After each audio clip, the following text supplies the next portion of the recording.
I will begin with a word of prayer. Dear Father, we thank you for this day. Thank you for this class and this time we have to meet together. Just pray that you would guide our steps today, help us to glorify you we do. And we just thank you again, Lord, for your many blessings. In the name of my prayer, Lord Jesus. Amen. All right, so the exciting attendance sheet is here. I'll let you guys add a day. What are we, the first? I don't remember. So, lest I forget, there are like a couple of small mistakes in the Mission 1 solution that I should just mention.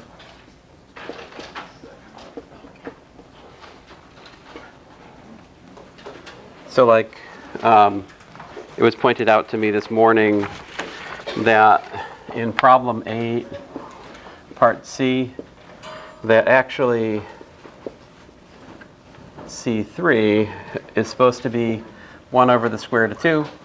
All right. So if you lost like 0.1 points there and you'd like them back, feel free to email me. I will adjust your score accordingly.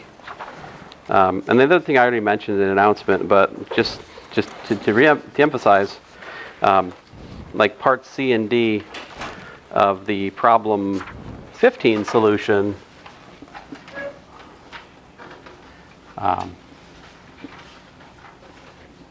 they're off a bit. I'll just say that. Like I have a sign error in part C, which then feeds into part D. I think the idea of part D is legitimate, but the actual problem works out a little bit different because that point is actually not on the plane. It's not just not in the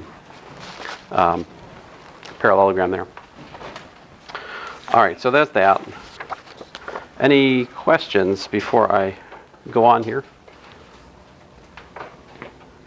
So I want to talk a little bit more about physics and some of those kinds of problems.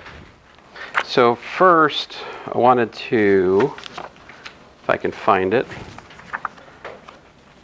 Oh man, well, I had a sticky note. Oh, there it is. So I want to talk a little bit about angular momentum.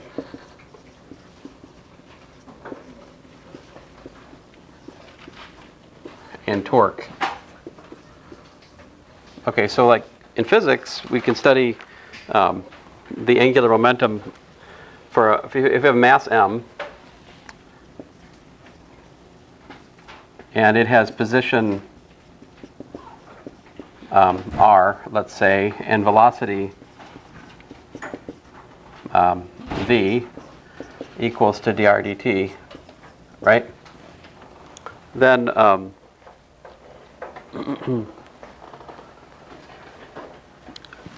we can then, of course, you guys, I think you know about mass, you know about position, you know about velocity. We talked about those in here before. But we can do more, right?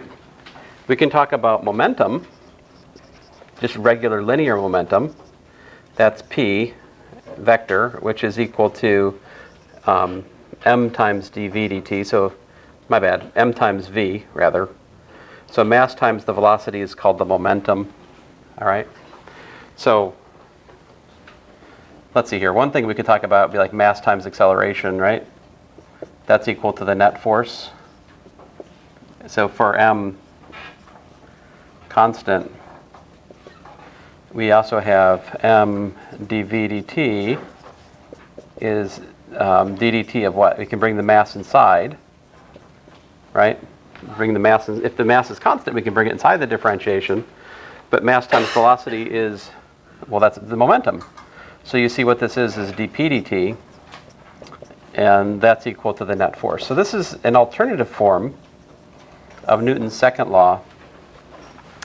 We can either formulate Newton's second law in terms of, acceleration and force, or momentum and force, but these are both Newton's second law.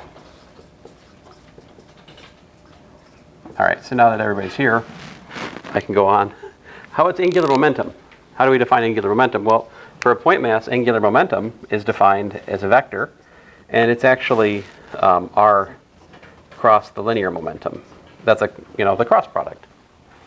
And then a natural question to ask is, okay, so if the time rate change of the momentum is the net force, what's the time rate change of the angular momentum? So I'll do that up here.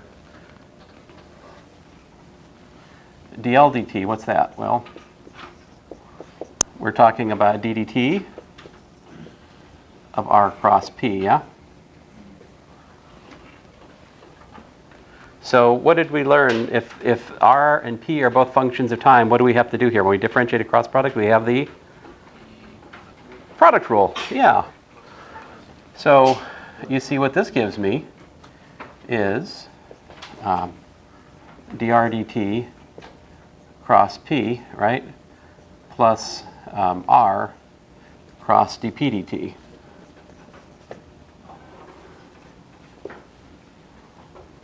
But what is dr dt? Dr dt is just what? It's just velocity, right?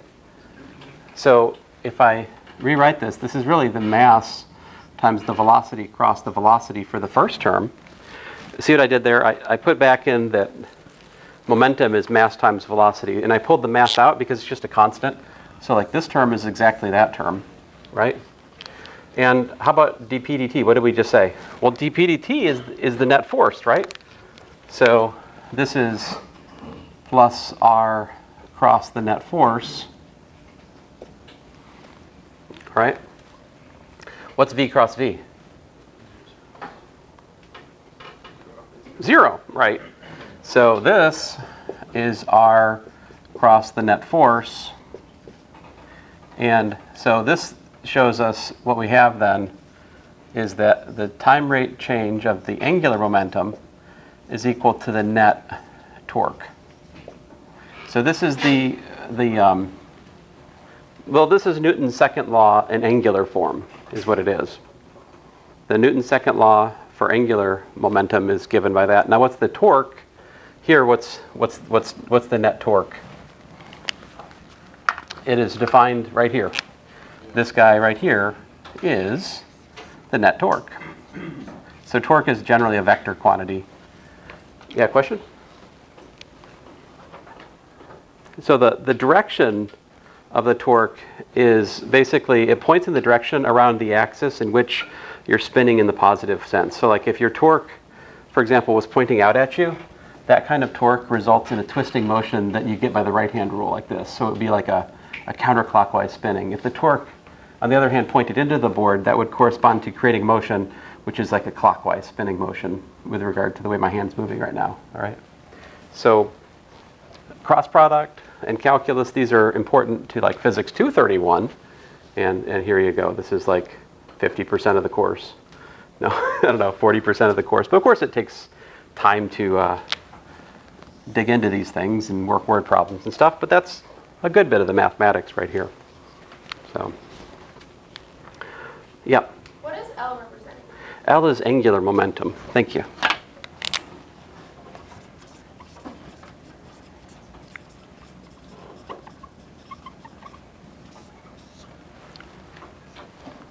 So basically, if something's spinning with respect to an axis, then it has angular momentum. Like if if something was going like this, for instance, if the mass was like going around like that, if you were to calculate the angular momentum, it'd be pointing out at you. And it corresponds to the fact that the motion's kind of like spinning relative to some axis. Yes, sir? Is the torque symbol the same as the torsion symbol? The same thing? Yes, yeah, tau for torque and torsion. Rarely an opportunity for confusion, fortunately. Although that is a great question because it reminds me, I defined torque incorrectly last class. So, like a correction, let's make that's a correction I'm supposed to make here. So last class we derived that, dB dt was minus tau times the speed times the normal vector, right? It took us a little bit of effort, but after a bit, you got it. After a bit, we found our way to this equation, right? And then I incorrectly wrote a formula for torque that was just like the magnitude of something, right? But if you think about my definition for torque I wrote down on the board last time, it forces the torque to be positive. But the torque doesn't have to be positive. The torque could be either positive or negative depending on how the osculating plane is either bending up or down relative to the infinitesimal plane of motion as defined by the binormal. Up being in the direction of the binormal, down being opposite. Look, we can derive the formula for torsion from this equation necessarily. If we take the dot product of both sides here by n, what happens?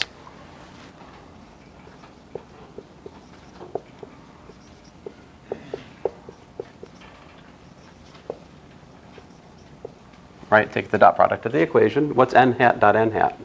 Or n dot n is what? 1. By construction, this is 1 because n is a unit vector. Right? So then I can solve this for torque, and here you go. This is the real formula. Minus 1 over the speed times dB dt dot n. So I had, last class I said this. I said, oh, it's 1 over the speed times the magnitude of dB dt, right? False, okay? Unless what? What's that? Yeah, unless the torque is non-negative, right? So if you want to correct your notes from last class, it's easy enough to do. You just put absolute value here, and then I'm right.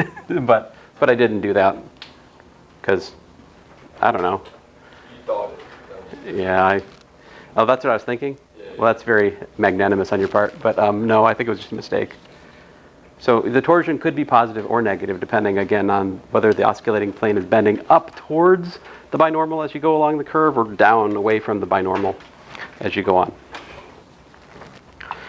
Okay, so I think I'm fresh out of corrections. I have an example I think would be good for us to work, so let me do that.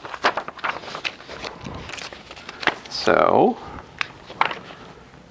example 2, I suppose. So here we're given r of t is equal to 3t minus t cubed, comma 3t squared, comma 0. All right?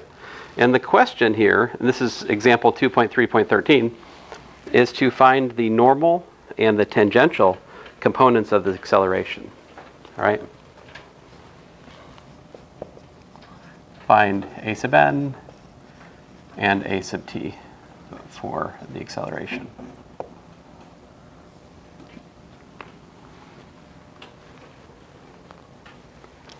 Again, this is, if you're keeping track of the notes, this is example 2.3.13. I don't always work examples straight out of the notes, but this time I will because it's a good one. So first order of business, we should find the velocity, right? So let's do that.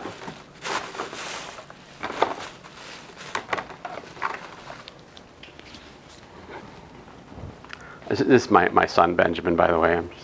He's just hanging out with us today. Yes, he already tried to sell coupon books to all of you who are here early. I'm assuming none of the rest of you want a $25 coupon book, right?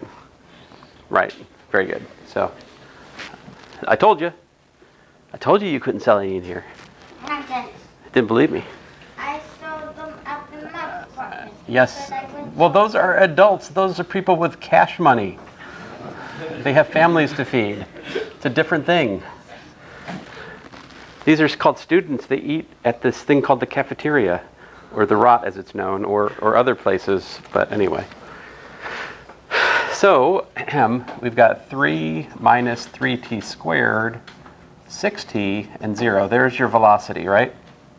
And as such, the speed is the square root of 3 minus 3t squared squared plus 6t squared. I suppose we probably could clean that up. Let me just take a second here to try to clean that up. That's the square root of 9 minus 18t squared plus 9t to the fourth plus, I'm not sure this really helped, 36t squared.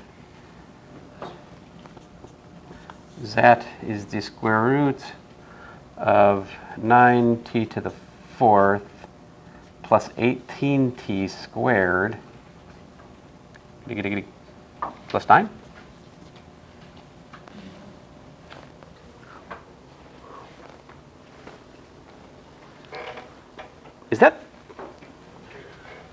Is that like 3t squared plus 3 quantity squared? Oh, cool. So 3t squared plus 3. Apparently the square root goes away. Huh. Is that in my notes?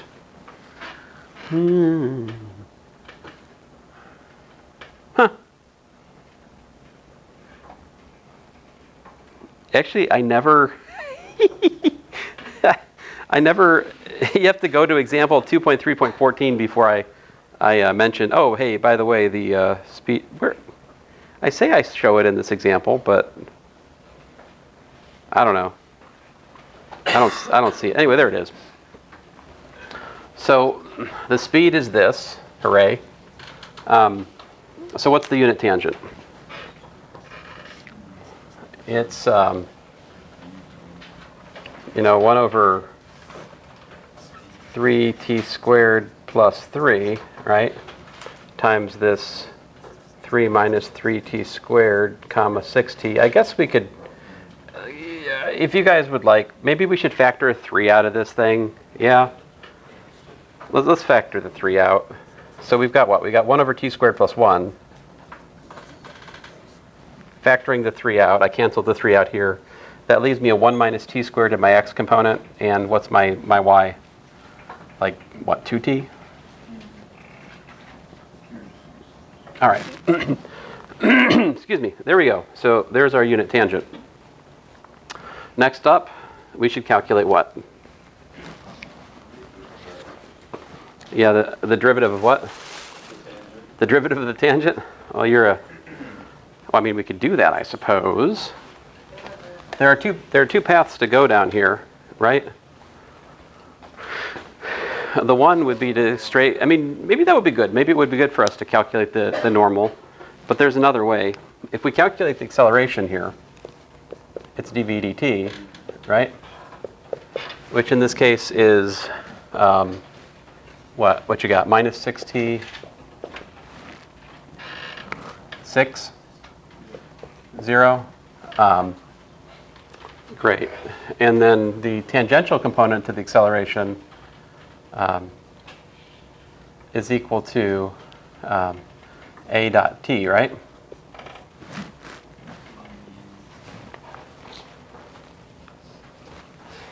So we've got, I'll bring that constant out front, 1 over t squared plus 1. And we're taking the dot product of, if you guys don't mind, I'm going to pull that 6 out as well. I hope you guys can see up here. Minus t comma 1, 0, that's my acceleration. Factored the 6 out, yeah? And I'm going to dot product with my unit tangent, 1 over t squared, 2t, 0. Right. So what we get? 6 over t squared plus 1 minus t plus t cubed, and then plus 2t plus 0. All right, so yeah, whatever that is. So I'll just write it 6 times t cubed plus t. Oh, wait a minute, does that simplify? Sure does, doesn't it? That's 6t times t squared plus 1 over t squared plus 1. Hooray. The tangential component to the acceleration here is just 6t.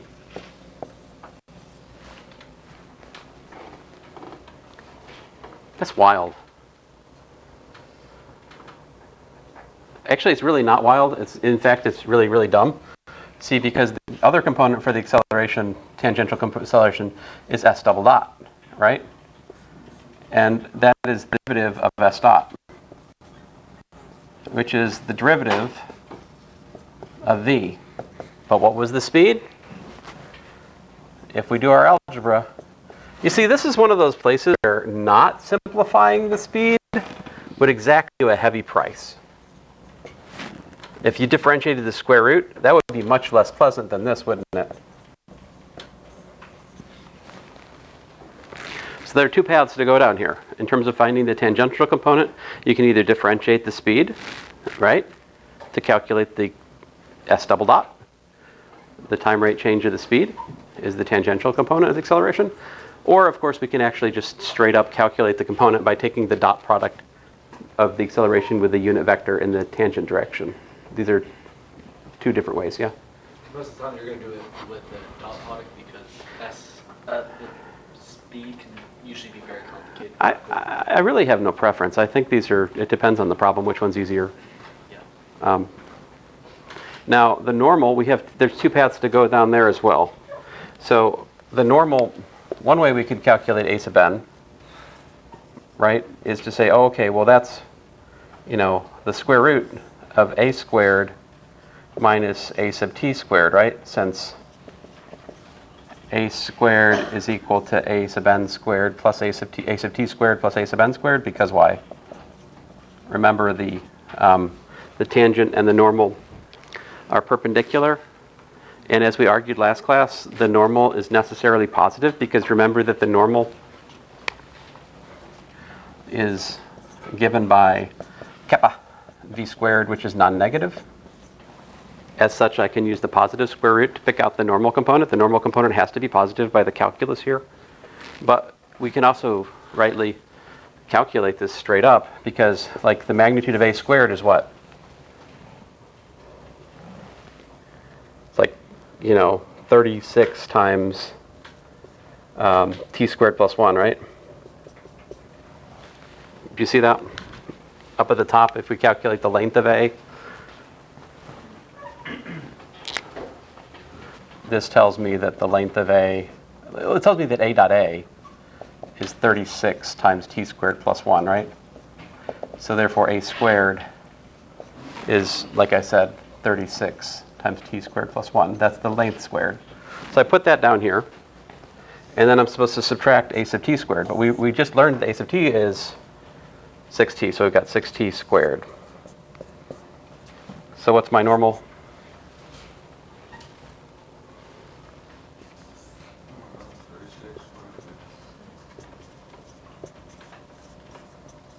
I'll get out of the way. Oh, the 36t squared would be canceling. Right? So we're left with what? 6. So, yeah, if I'm doing my job, when I ask this kind of question on a test or something, I'll be sure to package it with instructions of simplify your answer if possible. Right? Because I would like to award the student who leaves the answer like I boxed, as opposed to not seeing your way through this algebra. This matters to me, that you can simplify algebraic expressions correctly. That's one of the things we're trying to get better at in here. All right? So, any questions? So now that we have all this, can we calculate the curvature? What's the curvature for this curve?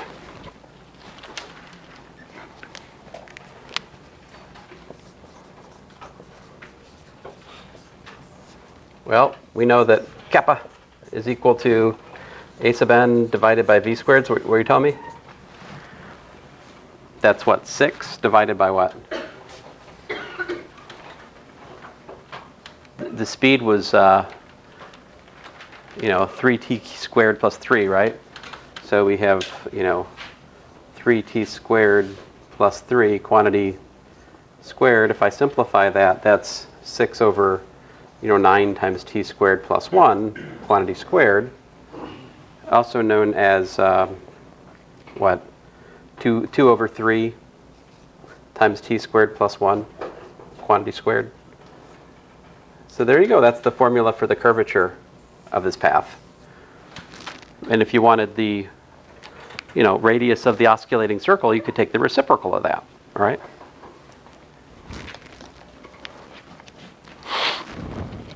So I like this example. This is kind of a nice example. It's not too hard to calculate. It's not too easy.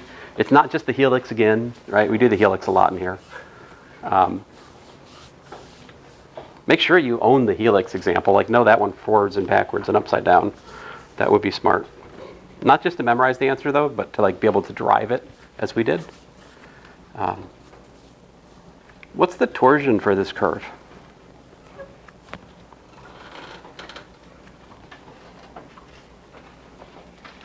So if I'm going to calculate it directly, what do I need to do? I'd have to calculate the normal, right? What's the normal? The normal, right, is equal to 1 over the length of dt dt times dt dt, right? So first of all, we'd have to calculate dt dt. What's that? I'd have to differentiate that monstrosity over there, right? So I'd have a product rule after to deal with. So I've got the derivative of 1 over t squared plus 1 times my, 1 minus t squared, comma 2t, comma 0, and then plus 1 over t squared plus 1 times the derivative of the vector part here, which is 1 minus t squared, comma 2t, comma 0. So my dt dt is minus 2t over t squared plus 1 squared, 1 minus t squared, 2t 0, plus 1 over t squared plus 1. And then here's a minus 2t, 2 and 0. So then you got to put this together, blah, blah, blah. Calculate its length, normalize by that. That would give us the normal vector. I don't want to do it because I already know the answer. What's the torsion?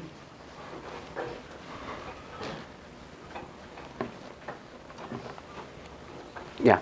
What's the difference between a sub n and the normal vector? A sub n is the normal component to the acceleration vector. So like the other way we could calculate this would be a sub n is equal to the acceleration vector dot n.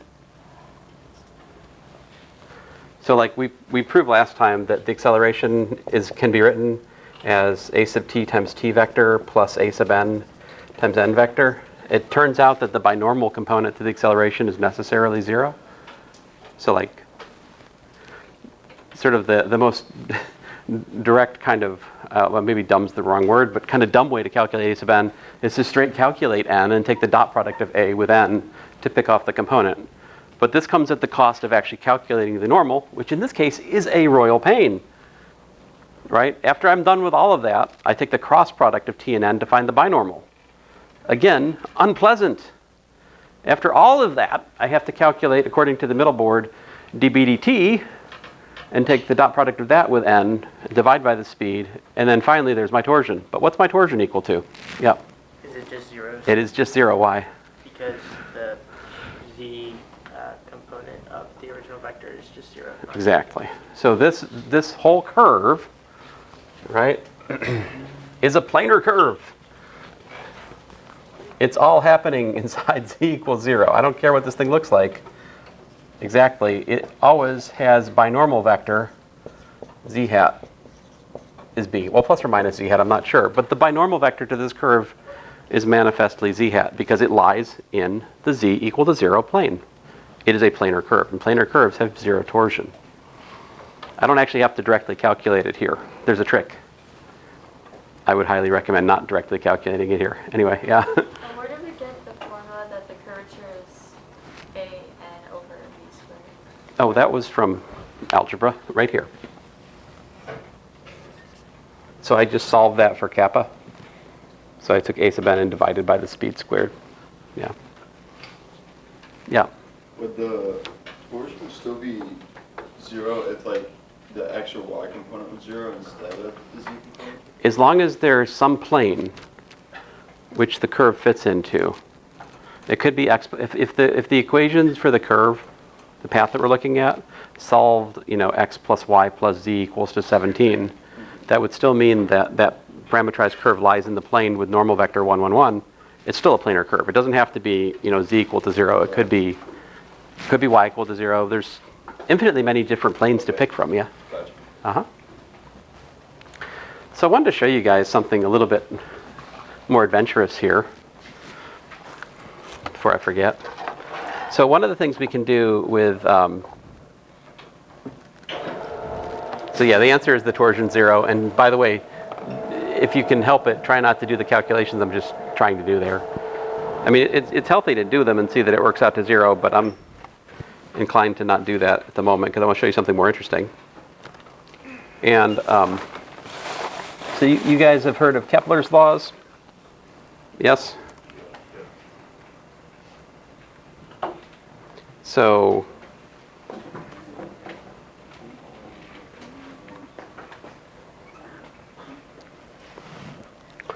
there's a few more examples I have in the notes that you can look over, but see if I have, like,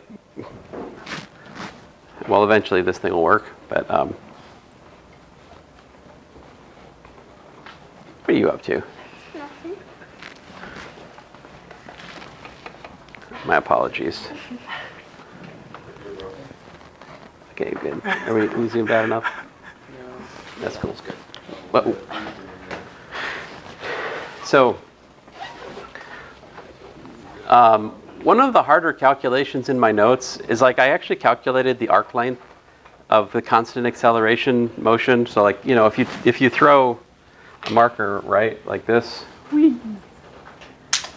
then that, roughly speaking, follows this kind of path, ignoring air resistance, right? What's the arc length of that path? Well, it turns out this is the formula for it. It's the inverse hyperbolic sine of the y component divided by the x component of the initial velocity times the initial x component squared plus this thing. Like, there you go. That's the formula for arc length. If you're curious. And to work that out, I just have worked out the arc length integral here, but that's just kind of fun. I may have a different definition of fun than you. That's okay. But one of the more interesting things here I want to talk a little bit about is Kepler's laws. If I can. And so I only have I've been too lazy to type this up, but you may know the story, that Kepler took these observations of Tycho Brahe and he suggested these three laws that basically say that the orbit of the planets around the sun, it fits into this, each planet fits into some orbital plane, and then there's, the second, Kepler's second and third laws concern, equal areas and equal times swept out, right? So like, Kepler's second, during equal times, the planet sweeps out equal areas in the ellipse. So the first law is that, the orbit of the planet is elliptical with the sun at a focus. And then the third law is that the period squared is proportional to the semi-major axis cubed, I think. And, but I wanted to just show you how we can actually derive some of these things without too much trouble using vectors and derivatives. So like, first of all, this is the proposition the motion of a planet lies in a plane, which also contains the sun, if we assume Newton's universal law of gravitation. All right, so Newton's universal law of gravitation says that the force of gravity is proportional to the the radius vector from where the sun is to where the planet is, and it's attractive, right? So there's minus, and the strength of it depends on the inverse square of the distance from the origin, right? So we were just going through this calculation a second ago. You might recognize this as the angular momentum divided by m, I suppose. If this was r cross p, it would just be straight angular momentum. But my point, this is essentially the calculation we have on the board over there, that the time derivative of r cross the velocity is r cross the acceleration, right? But Newton's second law says that the force is the mass times acceleration. So that gives me that the acceleration is actually minus gm over r cubed times r vector in this context, which is to say that the acceleration is parallel to the position vector. What does that mean? If the acceleration is parallel to the position vector, what's the cross product of like parallel vectors? 0, right. So that means that this is a conserved quantity. Oh, see you later, Ben. Yeah, his name is Ben. See you, Ben. Bye, Ben. I know your project of harassing the students is not yet complete, but you gave it a good go. You tried. I already gave 2 students a ticket. You already gave 2 students a ticket? Well, that's very good. For what? For improper phone use, or what are we talking about? Okay, very good. Yeah. So, you've been warned. I don't know which ones of you he gave tickets to, but you can put them on eBay or something, try to sell them. I don't know, but Maybe there's some sort of niche market for. See you, Ben. Are we gonna watch Knight Rider later? Yeah. Okay. Oh yeah. Don't forget your water. All right. Is there anything else? No, I think that's it. See you later, buddy. Say bye.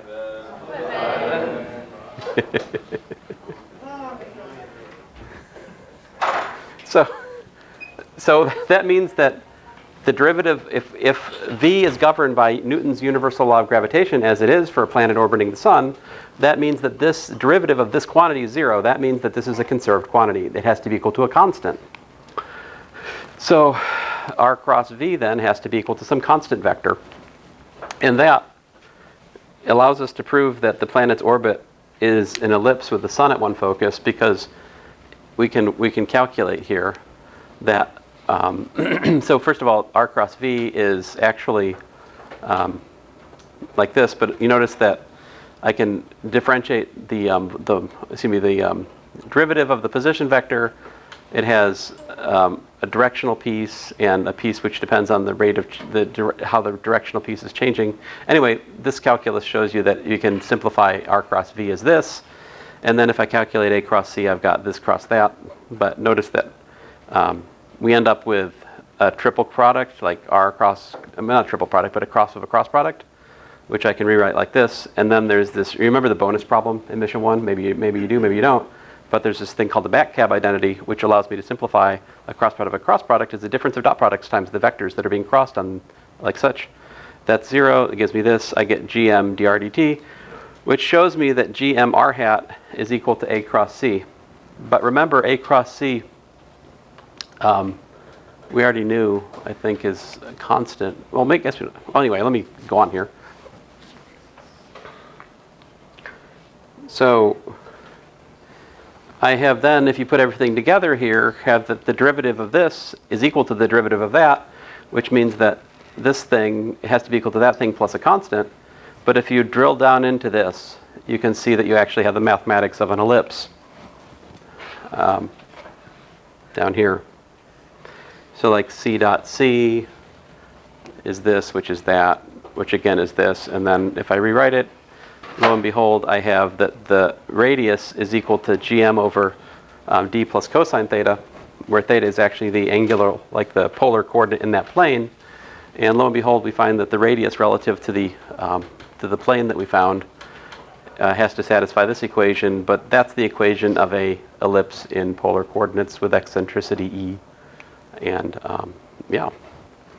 So, I mean, we can derive Kepler's first law with just straightforward, well, not straightforward, but a little bit of work. And then once you have that, I mean, here's some more math that you haven't seen probably. It doesn't matter too much, but there's the details of how the eccentricity plays into give you the elliptic equation in Cartesians, like you might be more familiar with. There's equations for like the focal points and junk. And then you can derive Kepler's second law by using like integration of polar coordinates in the plane we found. And then finally the third law follows soon after. But anyway, I just want to show you guys this. I won't make you like this. I never test on this, right? It's kind of outside the main thrust of the course, but there it is. So you may have noticed we have 2 surprise attack missions this week. So let's see here. What I'll do is you have a choice. You can work one of these 2. All right? So and let's say they'll both be worth 10 points. All right? So ignore the points on here. It's still open now. Yeah, open notes. Yeah, sure. Changes everything. But yeah, you can just pick one of them, whichever one you think you got a better shot at. Do that one.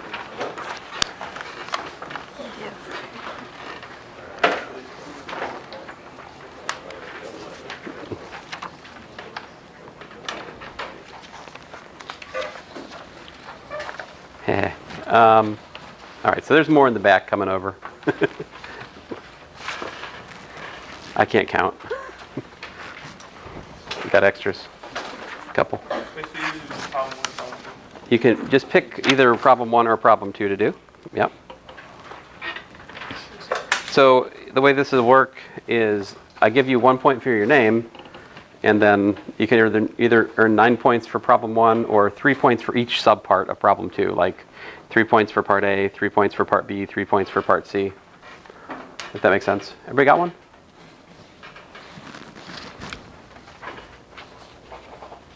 Yeah, I have one more of these planned for this week, so, but I thought we should get this one out of the way.